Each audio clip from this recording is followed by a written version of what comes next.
मंडळ गणेशोत्सव आणि त्यानिमित्तानं गणरायाची सत्यनारायणाची महापूजा त्यानिमित्तानं या ठिकाणी आमच्या समेत उपस्थित असलेले राजुरी गावचे माजी उपसरपंच माऊली शेठ हडवळे, त्याचप्रमाणे राष्ट्रवादी युवकचे जिल्ह्याचे उपाध्यक्ष अजय सिंग आवटी, ज्ञानदीप संस्थेचे माजी व्हाईस चेअरमन राजाभाऊ हडवळे, या मंडळाचे अध्यक्ष, त्यांचे सर्व विश्वस्त, त्यामध्ये रवी शेठ गाडगे असतील किंवा पाटील असतील आणि त्याचप्रमाणे सर्वच मध्वाने भगिनी. खरं तर सालाबादप्रमाणे यावर्षी देखील अतिशय आनंद आणि उत्सवामध्ये या गणरायाचा उत्सव साजरा होतो. मी अनेक वेळा या ठिकाणी येत असतो आणि माझं एकच या मंडळांना विनंती आहे की आपण गणपतीची 10 दिवस मनाभावे सेवा करत असतो. खरं तर गणराय हा बुद्धीची देवता आहे, विघ्नहर्ता आहे. आपलं कुठलंही चांगलं काम करत असताना आपण प्रसन्न गणरायाला त्या ठिकाणी पुजतो आणि कुठलंही काम निर्विघ्नपणे त्या ठिकाणी पार पडावं अशा प्रकारची भावना सर्वांची असते आणि म्हणून गेले 10 दिवस 5-7 दिवस आपण गणरायाची हेतुकीसाठी मानसन्मान पूजा वगैरे आपण सर्व मंडळी करत असतो.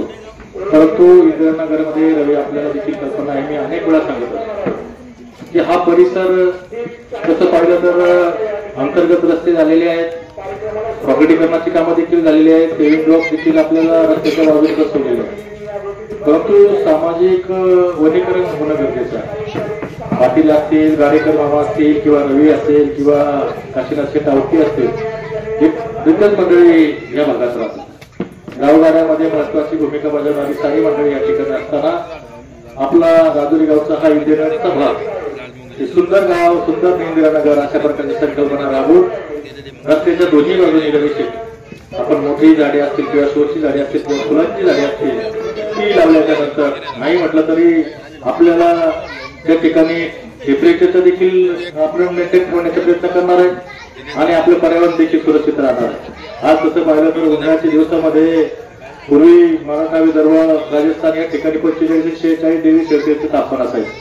आज पाहिलं तसं पाहिलं तर आपल्या भागामध्ये 42-43 आणि 45 डिग्री सेल्सिअस तापमान होतं. झाडांचं प्रमाण कमी झालेलं आहे, त्यामुळे त्यामध्ये टेम्परेचर वाढणारच आहे आणि म्हणून भविष्य काळामध्ये आपल्याला जर पर्यावरणाचा ऱ्हास थांबवायचा असेल तर वृक्षारोपण होणं गरजेचं आहे. या ठिकाणी आम्ही येणार, मोठाली भाषणं करणार, त्याचा काही उपयोग नाही, पण वस्तुस्थितीवर देखील बोललं पाहिजे. आपण त्या दृष्टीने प्रयत्न करावे. गणरायाच्या चरणी आपल्या सगळ्यांना चांगलं उदंड आयुष्य आणि आपल्या जे काही मनातल्या संकल्पना असतील भविष्यामध्ये त्या सर्व पूर्ण होत अशा प्रकारच्या अपेक्षा गणरायाकडे व्यक्त करतो आणि आपल्याला या गणरायाच्या सत्यनारायणाच्या महापूजेच्या निमित्तानं आपल्या सगळ्यांना शुभेच्छा देऊन या ठिकाणी थांबतो. धन्यवाद. जय हिंद, जय भारत.